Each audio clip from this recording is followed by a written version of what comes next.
দেবযানীর খাই খাই হেসেলে আপনাদের সকলকে স্বাগত জানাই। সবাইকে জানাই দোল পূর্ণিমার প্রীতি ও শুভেচ্ছা। সবাই খুব ভালো থাকবেন আর খুব মজা করে দোল খেলবেন। আজ আমি বানিয়ে দেখাবো খুব সহজেই কিভাবে আপনারা বানিয়ে ফেলবেন ফিরনি। এই ভিডিওটার মধ্যে একটা মজার চমক আছে, তাই পুরো ভিডিওটা স্কিপ না করে শেষ পর্যন্ত দেখার অনুরোধ রইল।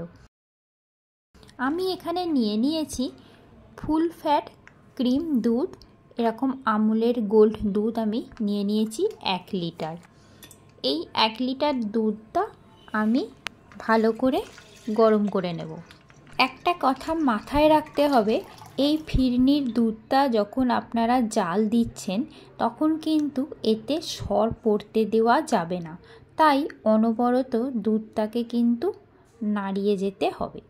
আমি দুধটা এখানে বসিয়ে গ্যাসটাকে একদম কম করে আপনাদেরকে দেখাই। আমি এখানে নিয়েছি গোবিন্দভোগ চাল 100 গ্রাম।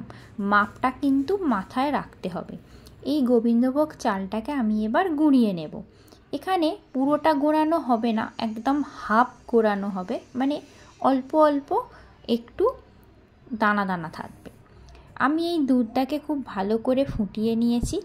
দুধটা ভালো করে ফুটে একটু ঘন হলেই আমাকে দিয়ে দিতে হবে সেই চালের গুঁড়োটা। তার আগে দুধে কালার আনার জন্য আমি এখানে ব্যবহার করছি জাফরান, আর একটা সুন্দর গন্ধও আসবে।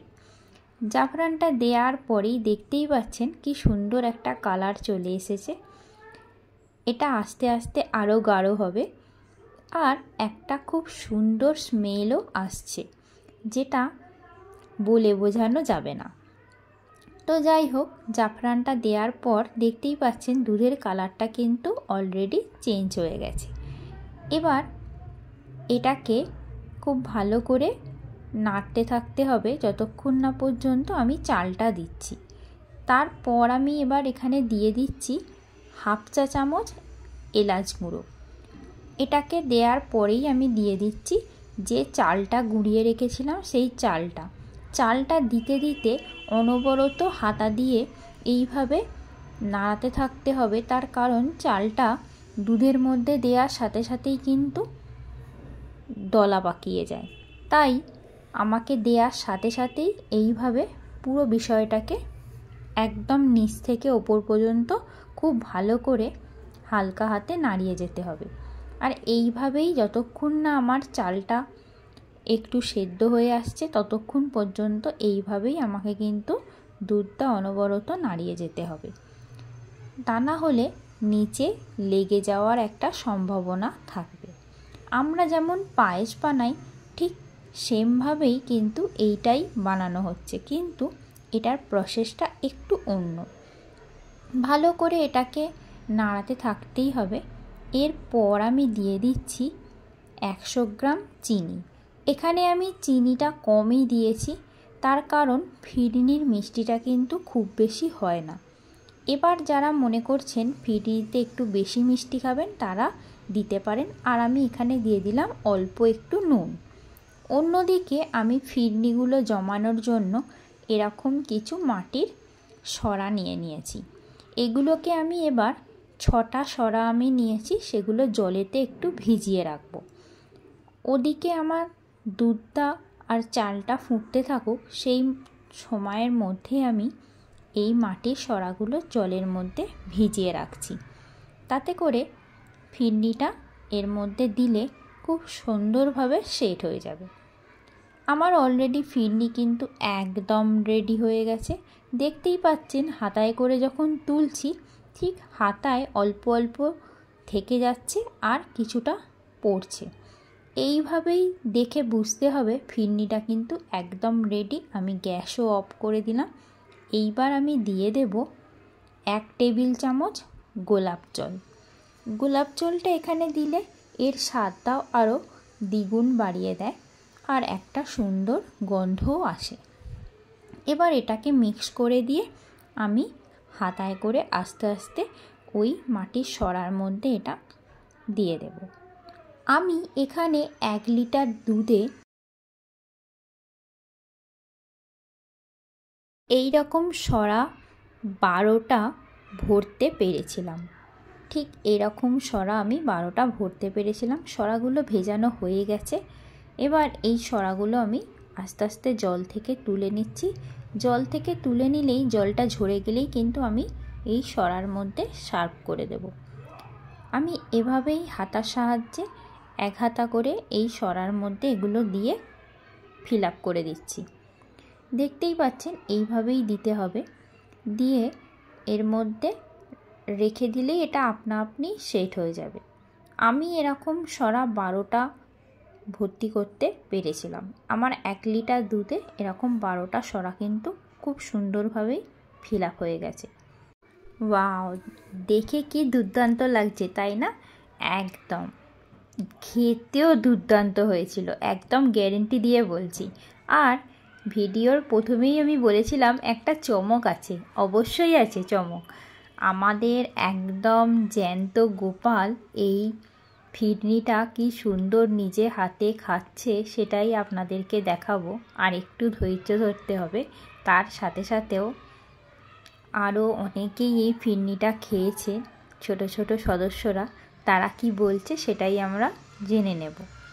তার আগে আমি দেখাই, এইভাবে আমি একটা একটা করে ফিরনিকে এরকম ফয়েল দিয়ে আমি মুড়ে দিচ্ছি। এইভাবে আপনারা এরকমভাবে ফয়েল দিয়ে মুড়ে ফিরনিটা 1 মাস পর্যন্ত স্টোর করতে পারেন ফ্রিজের মধ্যে।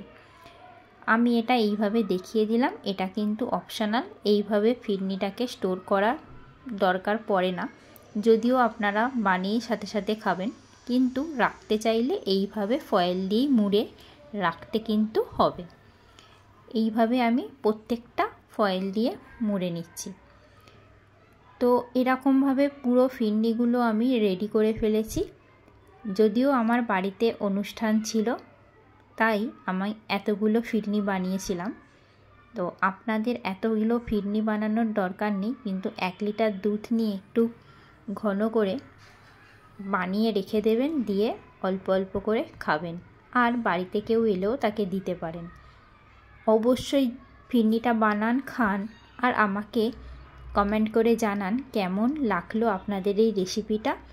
আর আরও ভালো ভালো রেসিপি পেতে জানতে অবশ্যই দেখতে থাকুন দেবযানীর খাই খাই হেসেল ইউটিউব চ্যানেল, দেবযানীর খাই খাই হেসেল ফেসবুক পেজ। ফলো করে রাখুন দেবযানীর খাই খাই হেসেল ফেসবুক পেজ। ভালো খান, সুস্থ থাকুন। আবারও দেখা হবে নতুন একটি ভিডিও নিয়ে। এবার চলুন তাহলে দেখে নিই আমরা সেই ছোট্ট সদস্যরা এই ফিরনি খেয়ে কী বলছে আমাদেরকে।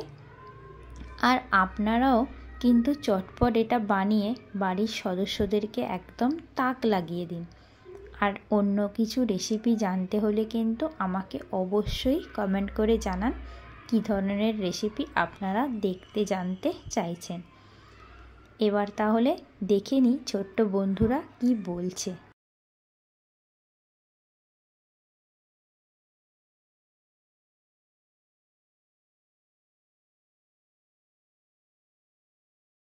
কেমন খেতে হয়েছে গো বলো তো? খুব ভালো খেতে। দেখে তো মনে হচ্ছে ছোট্ট বন্ধুদের খুব ভালোই লেগেছে, ওরা তো একদম মন খুলে খাচ্ছে। এবার আসল আর একজনকে দেখার পালা, দেখতে থাকুন শেষ পর্যন্ত। কেমন খেতে নীল? ওরা খুব এনজয়ের সাথে সাথেই কিন্তু ব্যাপারটা খাচ্ছে, একদম দুজনে পাশাপাশি বসে খুব সুন্দরভাবেই খাচ্ছে গল্প করতে করতে।